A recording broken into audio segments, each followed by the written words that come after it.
Hi viewers. ஐபிஎல்லோட எல்லா மேட்சஸ்க்கும் நம்ம team prediction பண்ணி கொடுத்துக்கிட்டு இருக்கோம். அந்த வகையில் நம்ம இன்றைக்கி பார்க்க போகிறது ஐபிஎல்லுடைய 42வது மேட்ச்சு.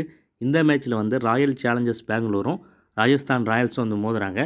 ஏப்ரல் 24 வியாழக்கிழமை நைட்டு 7:30 மணிக்கு பார்த்தீங்கன்னா அந்த மேட்ச் ஸ்டார்ட் ஆகுது. இந்த மேட்ச்சில் யாரெல்லாம் எப்படி பெர்ஃபார்ம் பண்ணுவாங்கன்னு ஒரு ஃபுல் மேட்ச் ப்ரெடிக்ஷனை இந்த வீடியோவில் பார்க்கலாம். ஏப்ரல் 24 பார்த்தோம்னா 6-1 காம்பினேஷன், அதாவது சுக்கிரனும் சூரியனும் சேர்ந்த காம்பினேஷன். அதுபடி நம்ம ப்ரெடிக்ஷன்ஸ் பார்க்கையில் ஃபஸ்ட்டு ராயல் சேலஞ்சர்ஸ் பெங்களூர் ஆர்சிபியில் பார்த்தோம்னா பில் சால்ட்டு ஒரு நல்ல விளையாடுறதுக்கான வாய்ப்பு இருக்குது. ஒரு 25+ ரன்ஸ் அவர்கிட்ட எதிர்பார்க்கலாம். அடுத்ததாக பார்த்தோம்னா விராட் கோலிகிட்ட 30+ ரன்ஸ் எதிர்பார்க்கலாம். விராட் கோலிக்கு நல்லா இருக்கும், நல்லா விளையாண்டுருவார். அடுத்ததாக பார்த்தோம்னா தேவ்தத் படிக்கல், அவருக்குமே அது நல்லா இருக்கும். இதுக்கு முன்னாடி லாஸ்ட்டாக நடந்த மேட்ச்சில் படிக்கலுக்கு எக்ஸலண்ட்டாக இருக்கும். அவரை கேப்டன் வைஸ் கேப்டனாக ட்ரை பண்ணுங்க சொல்லிட்டு டெலகிராம் சேனல் கொடுத்துருந்தேன். ஏன்னா அதுக்கு மேட்ச்சில் ஒரு டீமில் இல்லை, அந்த மேட்ச் தான் வந்திருந்தார். ஸோ அந்த மேட்ச் நான் சொன்ன மாதிரியே பெர்ஃபார்ம் பண்ணியிருந்தார். அவர் தான் கேப்டனாகிட்ட வந்தார்னு நினைக்கிறேன். சரியான ரன்ஸ் அடிச்சிருந்தார். இன்றைக்கி ஆர்சிபி ஜெயிச்சதுக்கு படிக்கல் தான் பார்த்திங்கன்னா மெயினான காரணமாக இருந்தார். அந்தளவுக்கு இன்றைக்கி விளையாடுவாருன்னு கேட்டிங்கன்னா அந்தளவுக்கு விளையாட மாட்டார். ஆனால் இன்றைக்கி ஓரளவுக்கு ஒரு டீசெண்டான பர்ஃபார்மன்ஸை கொடுப்பார். அதாவது ட்ரீம் டீம் வர்றதுக்கான ஒரு பாயிண்ட் எடுத்துருவார். அடுத்தது பார்த்தோம்னா ரஜத் பட்டிதர், அவருக்கு பார்த்திங்கன்னா டீசெண்டாக இருக்கும். அடுத்ததாக ஜித்தேஷ் சர்மா, இப்போ ரீசெண்டாக எந்த மேட்சஸ்லேயுமே சரியாக விளையாடலை. இந்த மேட்சஸில் நல்லா விளையாட வாய்ப்பு இருக்குது. ஜித்தேஷ் சர்மாட்டிலேருந்து 25-30 ரன்ஸ் எதிர்பார்க்கலாம். அடுத்து பார்த்தோம்னா ரோமாரியா சேப்படு 1-2 விக்கெட் எடுக்கிறதுக்கான வாய்ப்பு இருக்குது. அடுத்த டிம் டேவிட் ஒரு 20 ரன்ஸ் அவர் அடிக்கிறதுக்கு வாய்ப்பு இருக்குது.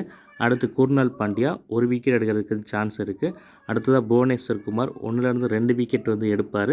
அடுத்ததாக ஜாஸ் ஹேசல்வுட் ஒரு விக்கெட் எடுக்கிறதுக்கு சான்ஸ் இருக்குது. அடுத்ததாக யாஷ் டயால் 2 விக்கெட் எடுக்கிறதுக்கு வாய்ப்பு இருக்குது. லாஸ்ட்டாக பார்த்தோம்னா சுயாஷ் சர்மா 1-2 விக்கெட் எடுப்பார். நெக்ஸ்ட்டு ராஜஸ்தான் ராயல்ஸில் ஆர்ஆரில் பார்த்தோம்னா எஸ்எஸ்வி ஜெய்ஸ்வால் நல்லா விளையாடுறதுக்கான வாய்ப்பு இருக்குது. நல்ல ஒரு பெரிய பர்ஃபார்மன்ஸ் கொடுப்பார். அவர்கிட்ட 25+ ரன்ஸ் எதிர்பார்க்கலாம். அடுத்ததாக பார்த்தோன்னா வைபவ் சூரியவன்சி போன மேட்ச் மாதிரி இந்த மேட்ச்சும் ஒரு டீசெண்டான ஸ்டார்ட் கொடுப்பார். ஒரு டீசெண்டான பர்ஃபார்மன்ஸ் கொடுக்கறதுக்கான வாய்ப்பு இருக்குது. பெரிய ரன்ஸை கன்வெர்ட் பண்ணுவாரான்னு கேட்டிங்கன்னா அது டவுட்டு தான். அடுத்து பார்த்தோன்னா நித்திஷ் ராணா ஒரு மேட்ச் தான் பார்த்தீங்கன்னா ஐபிஎல் நல்லா விளையாண்டார். அதுக்கப்புறம் பார்த்தீங்கன்னா எந்த மேட்ச்சுமே அவர் சரியாக ஒரு நல்ல பர்ஃபார்மன்ஸ் கொடுக்கவே இல்லை. இந்த மேட்ச்சு நல்ல பர்ஃபார்மன்ஸ் பண்ணுறதுக்கான வாய்ப்பு இருக்குது. நிதிஷ் ராணாட்டேருந்து 30+ ரன்ஸ் எதிர்பார்க்கலாம். அடுத்தது பார்த்தோம்னா ரியான் பராக் எல்லா மேட்ச்சுமே நல்லா விளையாண்டுட்டுருக்காரு. இந்த மேட்ச் எக்ஸலண்ட்டான பர்ஃபார்மன்ஸ் பண்ணுறதுக்கான வாய்ப்பு இருக்குது.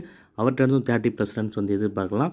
நிதிஷ் ராணாவும் ரியான் பராக்கும் இந்த ஆர்ஆர் டீமில் ஒரு அதிகப்படியான ரன்ஸை இந்த மேட்ச்சை அடிப்பாங்க. அடுத்தது பார்த்தோம்னா த்ருவ் ஜூரல்கிட்ட ஒரு 25 ரன்ஸ் எதிர்பார்க்கலாம். அடுத்தது சிம்ரான் ஹெட்மயர் ரொம்ப லேட்டாக வர்றாரு. கொஞ்சம் முன்னாடி ஆகிட்டு நல்லா விளையாட பிறகு எப்பயும் போல் கடைசி வரும் பட்சத்தில் ஒரு 20-30 ரன்ஸ் அடிக்கிறதுக்கான வாய்ப்பு இருக்குது.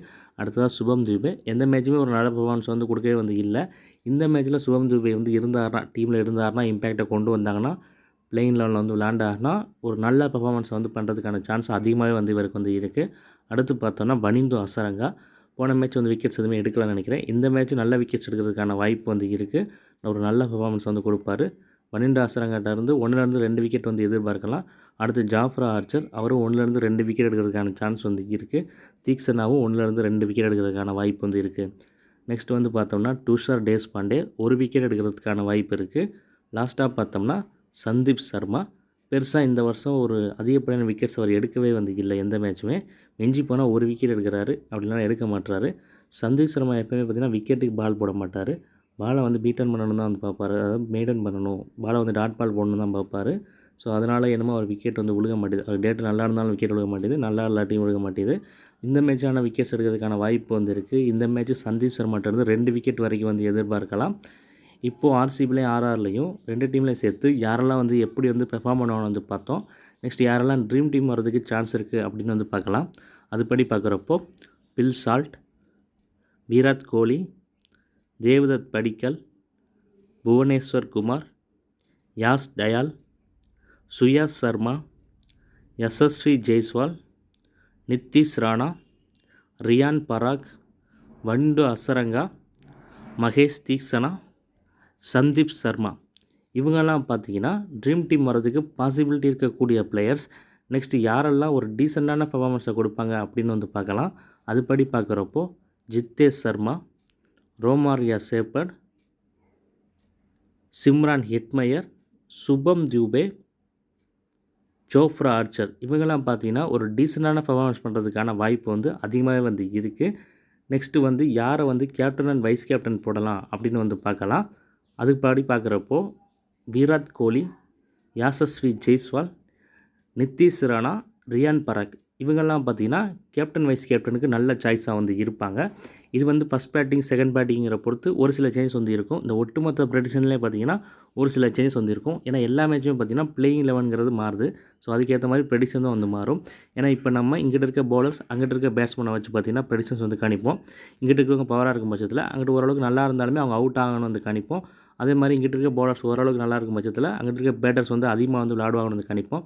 ஸோ இப்போ ஒரு பவராக இருக்கக்கூடிய பவுலர் உள்ளே வரப்போ இங்கிட்டு நல்லா விளையாடக்கூடிய பிளேயர் வந்து அவுட் ஆவார். அதே மாதிரி இங்கிட்ட ஒரு பவர் கம்மியாக இருக்கக்கூடிய பவுலர் உள்ளே வரப்போ இங்கிட்ட சுமாராக விளையாடுவாங்கன்னு சொன்னவங்க நல்ல பர்ஃபார்மன்ஸ் பண்ணுறதுக்கான வாய்ப்பு வந்து இருக்குது. ஸோ இதெல்லாம் வந்து இருக்குது. ஸோ அதுக்கு தான் நான் எப்பயுமே வந்து சொல்லுவேன், வீடியோ மட்டும் பார்க்காதீங்க, டெலிகிராம் சேனலை வந்து ஃபாலோ பண்ணுங்க. ஏன்னா அதில் தான் பார்த்தீங்கன்னா டாஸ் போட்டதுக்கப்புறம் எந்த டீம் ஃபஸ்ட் பேட்டிங் செகண்ட் பேட்டிங்கை பொறுத்து ஒரு சில சேஞ்ச் பண்ணி வந்து கொடுப்போம். இங்கே சொல்கிறது பார்த்திங்கன்னா ஒரு பொதுவான ப்ரெடிக்ஷன் தான்.